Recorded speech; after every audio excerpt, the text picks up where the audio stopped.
All right, taking a look at this trial run. Really nice, solid start.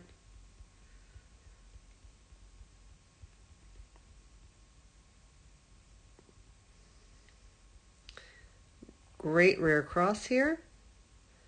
You get the dog on the line and start putting pressure on the dog here and get a nice wrap around the wing, which sets up a fantastic A-frame approach. I saw in your notes that your dog has been blowing the contact, so that this is a victory, but we want to move on from just getting the contact being a victory to getting that without all of your physical help here, so that you can move on to what's next. This is going to put you behind right away here, which causes this little disconnect here.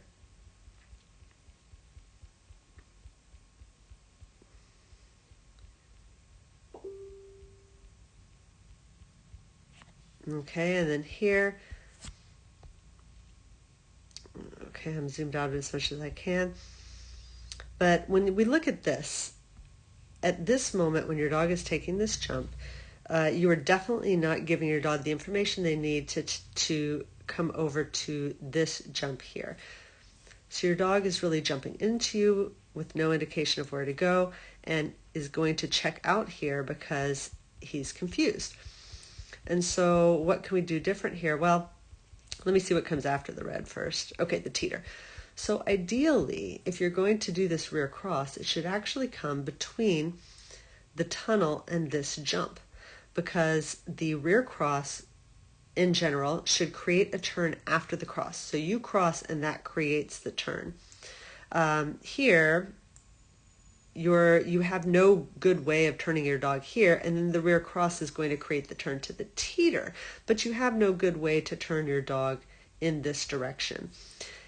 At best here, you could treat this jump as a serpentine and then an immediate rear cross.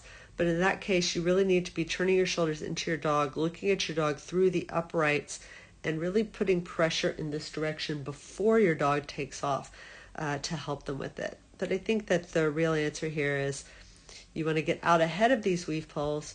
You want to be more like over here when your dog is going into the tunnel, and then you can either come in for a front cross, or if not, you really have to be patient, wait over here for your dog to come out so that you can get your dog set to this jump, put pressure on the line, which creates this turn, and then turn to create the turn to the teeter. But right here, this is basically kind of flying by the seat of the pants handling here, but there's no indication as the dog's taking this jump that they should come over here. We don't typically push our dogs to jumps.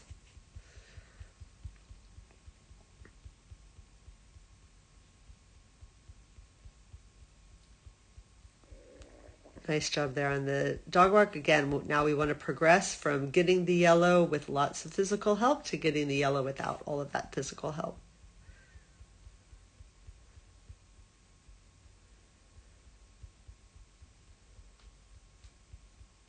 Great job. I didn't see the bar. Oh, there it is. Okay. So one bar here.